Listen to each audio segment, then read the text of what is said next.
हमारी शादी में,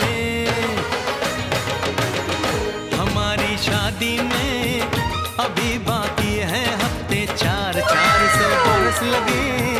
ये हफ्ते कैसे होंगे पार नहीं कर सकता मैं, और एक दिन भी इंतजार आज ही पहना दे, पहना दे, पहना दे, आज ही पहना दे तेरी गोरी बाहों का हार। पूनम हो जानम हो पूनम हो जानम हो।